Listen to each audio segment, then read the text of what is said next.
About a week or so ago, the Linux Foundation released their annual report for 2020. It's a very glossy report. I don't really have anything to say about the contents of it, but surprising a grand total of, I guess, this author right here.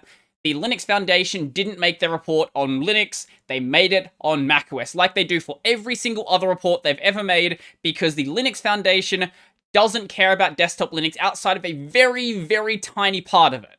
How do we know they made it on macOS? Well, that's very simple. What we do is we go and run this command that I've got in my notes here. Run it on the actual PDF itself. So we're running the strings command on this file right here, which is the PDF, and we're looking for any of the lines that contain the term Adobe, and then we're counting all of those lines. And as we can see, there is 1,229 lines that have Adobe in them, which indicates this was made with something in the Adobe suite. And we can also go and run this command right here. So this is a slightly different one.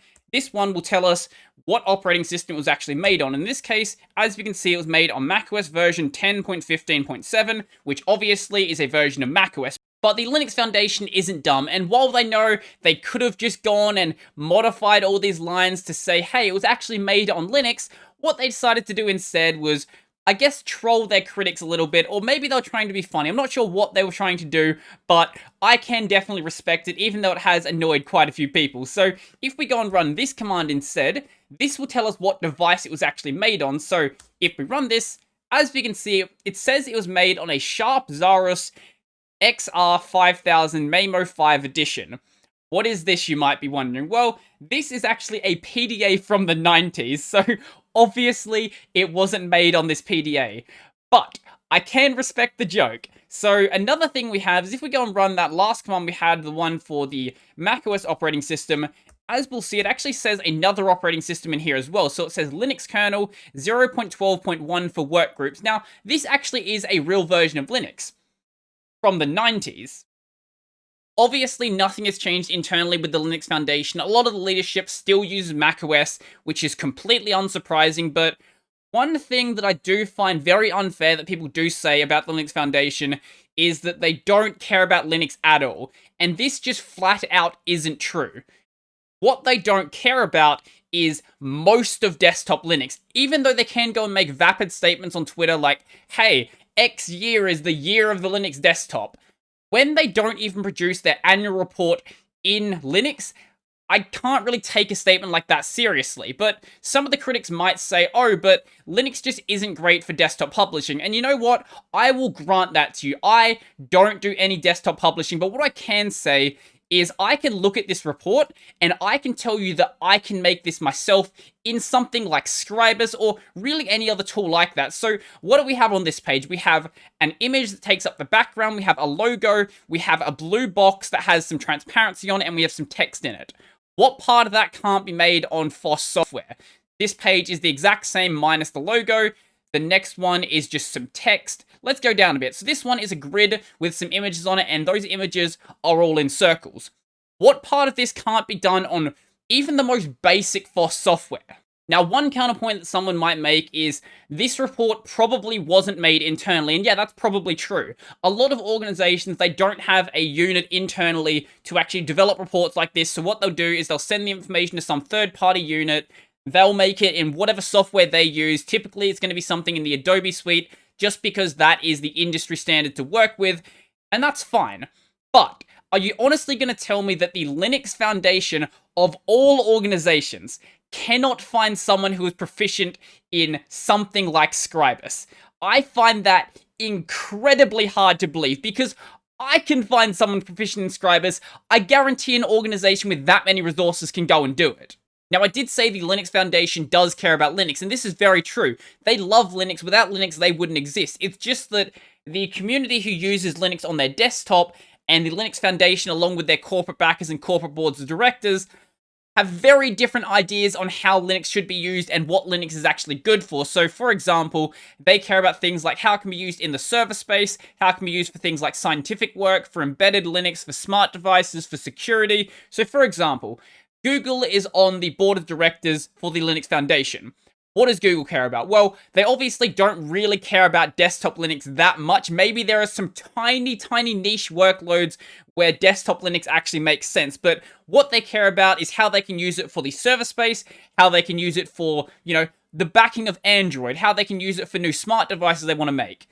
That's what they care about, and it's completely unsurprising that the Linux Foundation, being full of people like this, doesn't care about desktop Linux.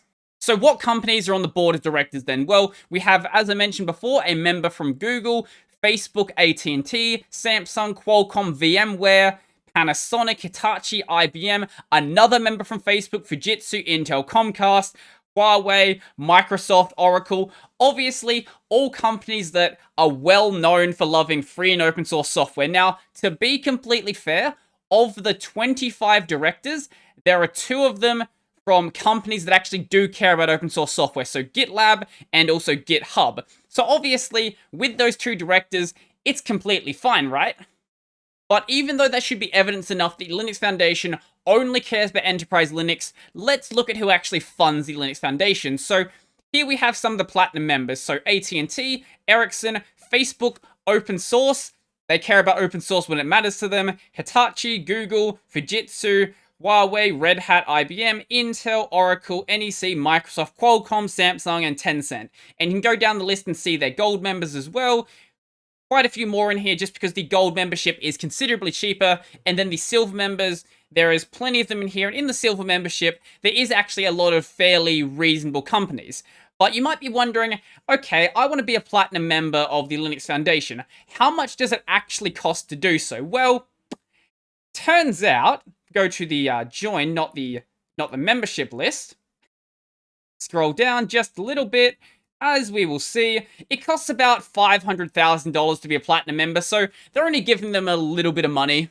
Obviously, $500,000 annually doesn't influence the direction the Linux Foundation goes. How could you possibly think that would ever happen?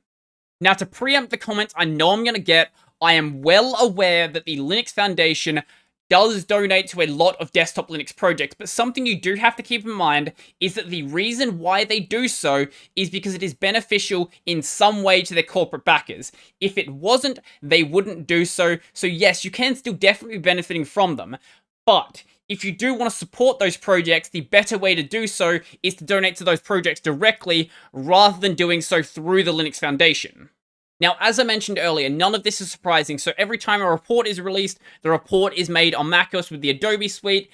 Every time there's a Linux conference, someone that is high up at the Linux Foundation is spotted running a MacBook, so whether that be Jim Zemlin or someone else, there will be someone with a MacBook, and that's just because they use MacBooks. If the MacBook was running Linux, I would probably say, I don't really know why you're doing that, but if that's something you want to hack to get working, hey, go right ahead and do so. Now, you might be wondering, why does it actually matter if members of the Linux Foundation aren't running Linux and their reports aren't made on Linux? So, the Linux Foundation exists to promote the growth and adoption of Linux. A simple example you may have heard is, let's say, for example, that Tim Cook, the CEO of Apple, showed up to an Apple conference running a Microsoft Surface and using a Google Pixel. He's allowed to do so. He is completely free to do so. But it does seem kind of weird that someone who is trying to promote this technology isn't willing to actually use it themselves. And maybe you're fine with that. Maybe you're fine with someone trying to sell you something when they're not willing to use it themselves. And I know someone's probably going to be like, haha, gotcha there. I don't mean selling Linux as in monetarily selling. I mean selling the idea of Linux before someone tries to leave a comment about that. Now, as for me, I personally wouldn't be willing to sell something if I didn't want to use it myself, so I'm not going to trust anyone trying to sell me something if they don't want to use it. So the big question then is, should you support the Linux Foundation? And you know what? I'm not going to tell you what to do with your money. If you got to this point in the video and you still like the Linux Foundation, feel free to donate to them. If you don't, then maybe there are some other groups like, say, the Free Software Foundation, or the Electronic Frontier Foundation, or the Software Freedom Conservancy, which might be better deserving of your money. Or if you just want to go and support projects directly, go and donate directly to projects. Don't do it through some third-party organization, because every time you do that, there is going to be some overhead. Even though reputable organizations won't have big overheads, if you want most of your money to actually go to the project you want to support, donate to the project directly. But let's say you want to make a blog about how much you love or hate the Linux Foundation.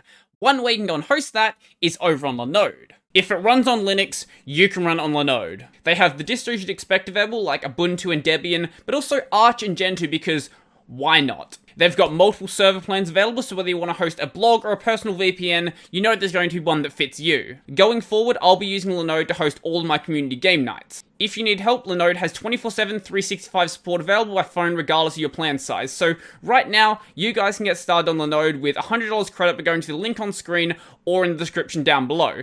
Linode was in the game 3 years before Amazon entered cloud computing, so you know they know their stuff. A huge thank you to Linode for sponsoring the channel. So thank you guys for watching. Before I go, I'd like to thank my supporters. So a special thank you to Chris, Joachim, Donald, Corbinian, Andre, Nathan, David, Will, Monza, Chico Bento, Joseph Mitchell, Peter D, Tony Tushar, and all of my $2 supporters. If you want to support my work, the links down below for those things. The Linode link will be down in the description as well. If you want to go and watch my podcast, that is Tech Over Tea, available basically anywhere. And then this channel is available on Odyssey, Library, and BitChute if you want to watch it on a platform that isn't YouTube. So I think that's pretty much everything for me, and I'm out.